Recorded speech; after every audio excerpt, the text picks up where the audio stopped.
সিংহ ৰাশিৰ লোকসকল ২২ৰ পৰা ৩০ এপ্ৰিল ২০২৬ এই সপ্তাহটো আপোনাৰ জীৱনৰ এটা ডাঙৰ টাৰ্নিং পইণ্ট হ'ব পাৰে। আপুনি কি অচিন্তিত ধন লাভ পাবনে? হঠাৎ ডাঙৰ খৰচে আপোনাক চিন্তাত পেলাব?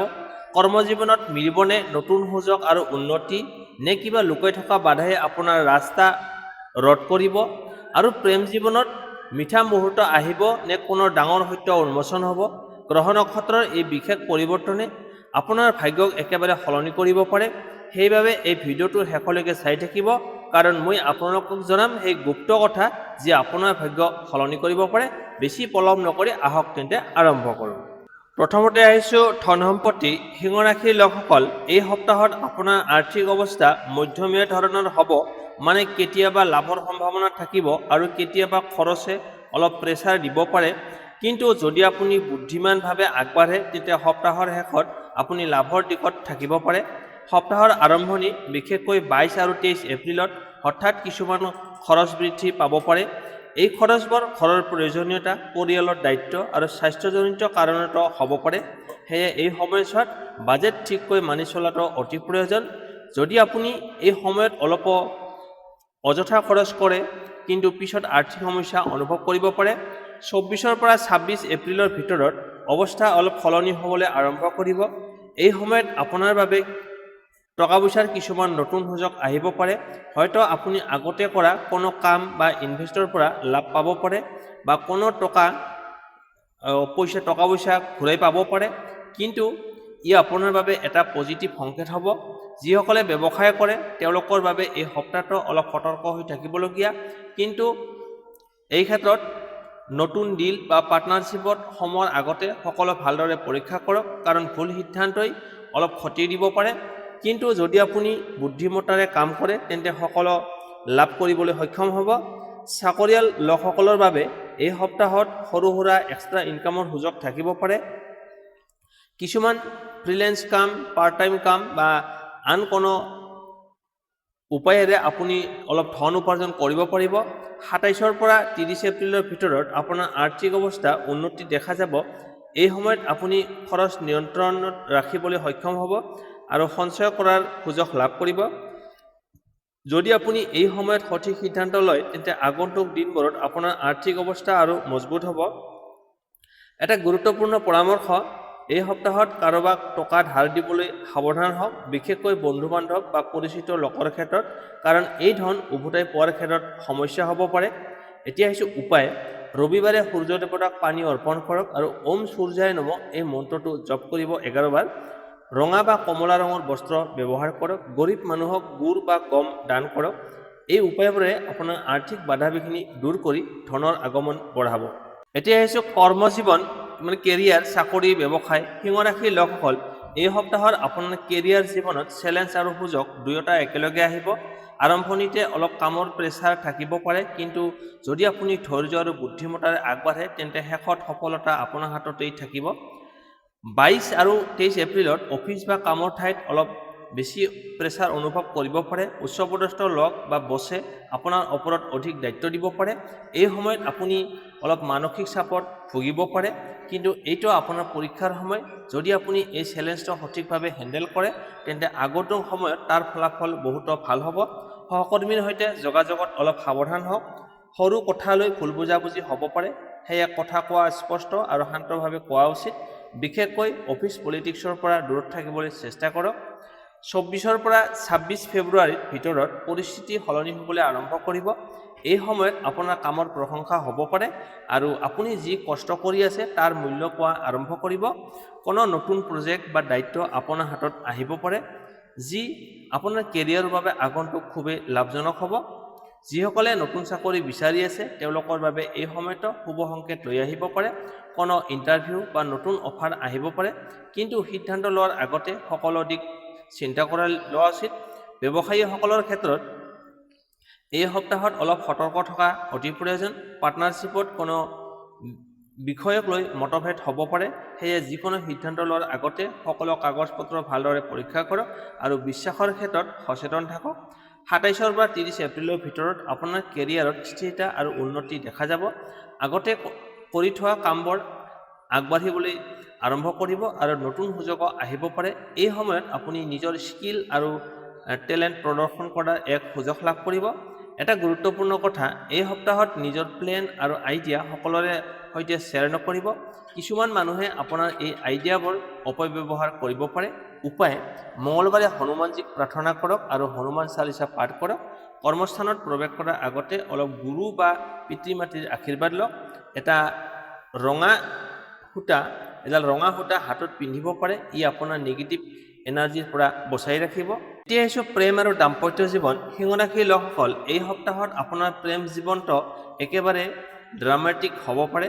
কেতিয়াবা বহুত মিঠা মুহূৰ্ত আৰু কেতিয়াবা সৰু সৰু টানাপৰা আহিব পাৰে। মূল কথা হৈছে, এই সময়ত আপোনাৰ আচৰণ আৰু বুজাবুজিৰ ওপৰতে সম্পৰ্ক দিশ নিৰ্ভৰ কৰিব। 22 আৰু 23 এপ্ৰিলত পাৰ্টনাৰৰ সৈতে অলপ ভুল বুজাবুজি হোৱাৰ সম্ভাৱনা আছে। সৰু কথাক লৈ তৰ্ক বা মনোমালিন্য হ'ব পাৰে। বিশেষকৈ অহংকাৰৰ বাবে সমস্যা বাঢ়িব পাৰে। সেয়ে এই সময়ত আপোনাৰ বাবে আটাইতকৈ ডাঙৰ শক্তি হ'ব শান্তি আৰু ধৈৰ্য।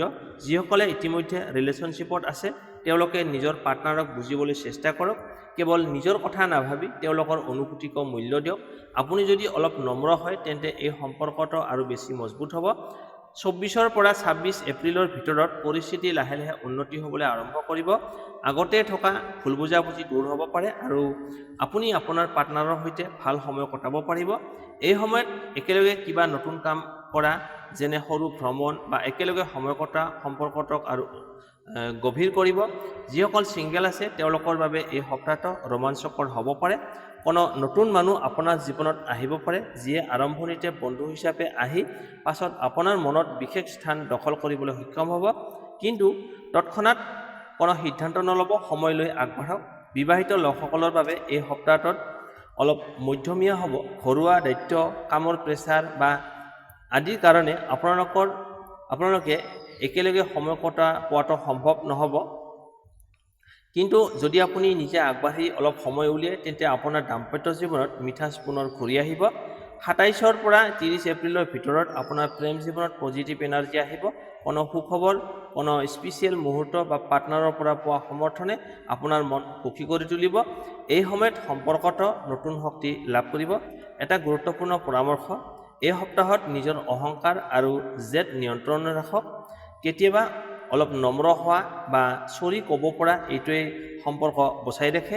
উপায়, শুক্ৰবাৰে মা লক্ষ্মী পূজা কৰক আৰু বগা মিঠাই দান কৰক। পাৰ্টনাৰক এটা সৰু উপহাৰ দিয়ক, এই সম্পৰ্কত মিঠাচ বঢ়াব। ওম শ্ৰীং লক্ষ্মী নমঃ এই মন্ত্ৰটো 11 বাৰ জপ কৰিব। এতিয়া আহিছোঁ স্বাস্থ্য আৰু শিক্ষা। প্ৰথমতে স্বাস্থ্য। সিংহ ৰাশিৰ লোকসকল, এই সপ্তাহত আপোনাৰ স্বাস্থ্য সাধাৰণতে ঠিকেই থাকিব, কিন্তু অলপ সাৱধানতা ল'ব লাগিব। বিশেষকৈ সপ্তাহৰ আৰম্ভণি 22 আৰু 23 এপ্ৰিলত আপুনি অলপ দুৰ্বলতা, ভাগৰুৱা বা মানসিক প্ৰেছাৰ অনুভৱ কৰিব পাৰে। এই সময়ত টোপনি ঠিককৈ নোহোৱা, বেছি চিন্তা কৰা বা বেছি কাম কৰাৰ ফলত আপোনাৰ শক্তি কমি যাব পাৰে। সেয়ে আপুনি নিজৰ ৰুটিনটো ঠিক কৰি লোৱা খুবেই প্ৰয়োজন। যথেষ্ট পৰিমাণে ৰেষ্ট লওক আৰু সময়মতে খোৱা বোৱা কৰক। পেটজনিত সমস্যা, এচিডিটি বা ডাইজেকশ্যনৰ সমস্যা দেখা দিব পাৰে। সেয়ে বাহিৰৰ তেলজাতীয় খাদ্য বা জাংক ফুড কমকৈ খাবলৈ চেষ্টা কৰক। ঘৰতে বনোৱা সৰল আহাৰ আপোনাৰ বাবে ভাল হ'ব। 24 পৰা 26 এপ্ৰিলৰ ভিতৰত আপোনাৰ স্বাস্থ্যত উন্নতি দেখা যাব। আপুনি আগৰ তুলনাত বেছি এনাৰ্জেটিক অনুভৱ কৰিব। যদি আপুনি নিয়মিতভাৱে ব্যায়াম, যোগ আৰম্ভ কৰে, তেন্তে এই সময়ত তাৰ ভাল ফলাফল লাভ কৰিব। 27 পৰা 30 এপ্ৰিলৰ ভিতৰত আপুনি নিজৰ স্বাস্থ্যক লৈ অলপ গুৰুত্ব দিব লাগিব। সৰু অসাৱধানতাৰ বাবে চৰ্দি, জ্বৰ, মূৰৰ বিষ আদিৰ সমস্যা দেখা দিব পাৰে। সেয়ে পৰৱৰ্তী বতৰ বা খাদ্যৰ অভ্যাসত সাৱধান থাকক। এটা গুৰুত্বপূৰ্ণ পৰামৰ্শ, এই সপ্তাহত মানসিক স্বাস্থ্যক গুৰুত্ব দিয়ক। বেছি চিন্তা বা নিগেটিভ চিন্তা ভাৱনাৰ পৰা দূৰত থাকিবলৈ চেষ্টা কৰক। মেডিটেশ্যন বা প্ৰাৰ্থনাই আপোনাৰ বাবে খুবেই উপকাৰী হ'ব। এতিয়া আহিছোঁ শিক্ষা, এডুকেশ্যন। ছাত্ৰ ছাত্ৰীসকলৰ বাবে এই সপ্তাহটো মধ্যমীয়া ফল লৈ আহিব। আৰম্ভণিত মন একাগ্ৰতা কৰিবলৈ অলপ অসুবিধা হ'ব পাৰে। মোবাইল, ছ'চিয়েল মিডিয়া বা আন কিবা কাৰণত মন বিক্ষিপ্ত হ'ব পাৰে। কিন্তু যদি আপুনি নিজৰ লক্ষ্য স্পষ্ট ৰাখে আৰু অলপ ডিচিপ্লিন মানি চলে তেন্তে 24 পৰা 26 এপ্ৰিলৰ ভিতৰত আপুনি ভাল ফলাফল লাভ কৰিবলৈ সক্ষম হ'ব। এই সময়ত পঢ়া শুনাত মনোযোগ বাঢ়িব আৰু নতুন বিষয় সহজে বুজিব পাৰিব। যিসকলে পৰীক্ষাৰ বাবে প্ৰস্তুতি লৈ আছে তেওঁলোকৰ বাবে এই সময়টো গুৰুত্বপূৰ্ণ হ'ব। নিয়মিত ৰিভিজন কৰক আৰু নতুন বিষয় শিকাৰ সৈতে আগৰ বিষয়বোৰৰ পুনৰাবৃত্তি কৰক। 27 পৰা 30 এপ্ৰিলৰ ভিতৰত আপোনাৰ আত্মবিশ্বাস বাঢ়িব। শিক্ষক বা গাইডৰ পৰা সহায় পোৱাৰ সম্ভাৱনা আছে। যদি আপুনি কিবা নতুন কোৰ্স বা স্কিল শিকিবলৈ বিচাৰি আছে তেন্তে এই সময়টো আৰম্ভণিৰ বাবে ভাল সময়। এটা গুৰুত্বপূৰ্ণ টিপছ, নিজৰ টাইম টেবুল ঠিক কৰক আৰু সেইটো মানি চলক। সময়ৰ সঠিক ব্যৱহাৰে আপোনাক সফলতাৰ দিশলৈ লৈ যাব। উপায়, প্ৰতিদিনে ৰাতিপুৱা সূৰ্য দেৱতাক পানী অৰ্পণ কৰক। ৰাতি হোৱাৰ আগতে 5 মিনিট মেডিটেশ্যন কৰক। ছাত্ৰ ছাত্ৰীয়ে ওম আইং সৰস্বতী নম এই মন্ত্ৰটো 11 বাৰ জপ কৰিব। ই পঢ়া শুনাত মনোযোগ বঢ়াব। এতিয়া আহিছোঁ শুভ তাৰিখ, শুভ সংখ্যা, শুভ ৰং আৰু প্ৰতিকাৰ। প্ৰথমতে শুভ তাৰিখ। এই সপ্তাহত আপোনাৰ বাবে আটাইতকৈ শুভ তাৰিখ হৈছে 24, 26 আৰু 29 এপ্ৰিল। এই দিনবোৰত নতুন কাম আৰম্ভ কৰা, ইণ্টাৰভিউ, চুক্তি বা গুৰুত্বপূৰ্ণ সিদ্ধান্ত লোৱা আপোনাৰ বাবে লাভজনক হ'ব পাৰে। শুভ সংখ্যা 1, 5 আৰু 9। এই সংখ্যাবোৰ আপোনাৰ বাবে ভাগ্যশালী। আপুনি এইবোৰ ব্যৱহাৰ কৰিব পাৰে গুৰুত্বপূৰ্ণ কাম, সিদ্ধান্ত বা দৈনন্দিন জীৱনত। শুভ ৰং মানে লাকি কালাৰ ৰঙা আৰু কমলা। এই ৰংবোৰ আপোনাৰ আত্মবিশ্বাস বঢ়ায় আৰু পজিটিভ এনাৰ্জি আনে। গুৰুত্বপূৰ্ণ দিনত এই ৰঙৰ কাপোৰ বা বস্তু ব্যৱহাৰ কৰিলে ভাল ফলাফল লাভ কৰিব। প্ৰতিকাৰ, ৰবিবাৰে সূৰ্য দেৱতাক পানী অৰ্পণ কৰক আৰু ওম সূৰ্যায় নমঃ এই মন্ত্ৰটো জপ কৰিব। ৰঙা ৰঙৰ বস্তু যেনে গুড় বা ফল দান কৰক। প্ৰতিদিনে ৰাতিপুৱা অলপ সময় সূৰ্যৰ পোহৰত থিয় হৈ প্ৰাৰ্থনা কৰক। এই প্ৰতিকাৰবোৰে আপোনাৰ জীৱনত পজিটিভ পৰিৱৰ্তন আনি টকা পইচা, কৰ্মজীৱন, সম্পৰ্কত উন্নতি আনিব। সিংহ ৰাশিৰ লোকসকল, এইটো আছিল 22 পৰা 30 এপ্ৰিল 2026লৈকে আপোনালোকৰ সাপ্তাহিক ৰাশিফল। এই সপ্তাহত যদি আপুনি সঠিক সময়ত সঠিক সিদ্ধান্ত ল'ব পাৰে তেন্তে সফলতা আপোনাৰ পৰা বহুত দূৰত নাথাকিব। মনত ৰাখিব, গ্ৰহ নক্ষত্ৰই মাত্ৰ সংকেত দিয়ে কিন্তু নিজৰ পৰিশ্ৰম আৰু বুদ্ধিৰে আপুনি নিজৰ ভাগ্য নিজে গঢ়ি তোলে। যদি এই ভিডিঅ'টো আপোনাৰ বাবে ভাল লাগিছে তেন্তে লাইক কৰক, চেনেলটো ছাবস্ক্ৰাইব কৰক আৰু কমেণ্টত লিখক জয় সূৰ্যদেৱ, যাতে আপোনাৰ জীৱনত শক্তি আৰু সফলতা বৃদ্ধি পায়। মই আকৌ আহিম আন এটা নতুন ৰাশিফল আৰু ডাঙৰ ভৱিষ্যতলৈ। তেতিয়ালৈকে সুখী থাকক, সুস্থ থাকক আৰু নিজৰ লক্ষ্যৰ ফালে আগবাঢ়ি যাওক। ধন্যবাদ।